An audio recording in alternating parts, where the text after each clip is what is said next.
Hello family. So after long time ನಾನು ವೀಡಿಯೋನ upload ಮಾಡ್ತಿದ್ದೇನೆ. ಸೊ ಇವರು ನಾದ್ಯ ಅಂತ ಹೇಳಿ ನಾನು ಜರ್ಮನಿದ್ದು ಕ್ಲೈಂಟ್. ಇವರಿಗೆ ಮ್ಯಾಂಗ್ಳೂರಲ್ಲಿ ಒಂದು ವೆಡ್ಡಿಂಗ್ ಇತ್ತು. ಅವರಿಗೆ ಆ ವೆಡ್ಡಿಂಗಿಗೆ ಹೋಗುವಾಗ ನಮ್ಮ ಮಂಗಳೂರು ಥರನೇ ಹೇರ್ ಸ್ಟೈಲ್ ಬೇಕಿತ್ತು. ಅಂದರೆ ನಾವು ಜಲ್ಲಿ ಅಂತ ಹೇಳ್ತೇವೆ ಅದಕ್ಕೆ. ಆ ಥರ ಹೇರ್ ಸ್ಟೈಲ್ ಬೇಕಿತ್ತು. ಆದರೆ ಅವ್ರ ಹತ್ರ ಮಲ್ಲಿಗೆ ಅವ್ರು ತುಂಬ ಕಮ್ಮಿ ತಂದಿದ್ರು, ಫುಲ್ ಹಾಕ್ಲಿಕ್ಕೆ ಆಗಲಿಲ್ಲ.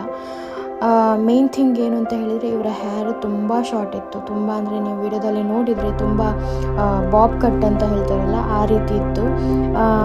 ಆದರೆ ನನಗೆ ಮೇನ್ ರೀಸನ್ ಅಂತ ಹೇಳಿದರೆ ಇವರ ಹೇರ್ ಮತ್ತು ಸಾರಿ ಮಾಡಲಿಕ್ಕೆ ನನ್ನ ಕೈಯಲ್ಲಿ ತುಂಬ ಕಮ್ಮಿ ಟೈಮ್ ಇತ್ತು. ಓನ್ಲಿ 20 ಮಿನಿಟ್ಸಲ್ಲಿ ನಾನು ಇವರದ್ದು ಹೇರ್ ಮತ್ತು ಇದು ಸಾರಿ ಮಾಡಬೇಕಿತ್ತು. ಆದರೆ ವೆರಿ ಕ್ವಿಕ್ಕಾಗಿ ನಂದು ಹೇರ್ ಸ್ಟೈಲ್ ಫಿನಿಶ್ ಆಗಿದೆ. Very easy method. ಯಾವುದೇ ಟೆನ್ಷನ್ ಇಲ್ಲದೆ ಈ ಥರ ಹೇರ್ ಬಂದರೆ ನೀವು ಆರಾಮ್ಸೆ ಮಾಡಿಬಿಡ್ಬೋದು, ಯಾವುದೇ ಟೆನ್ಷನ್ ಇಲ್ಲ.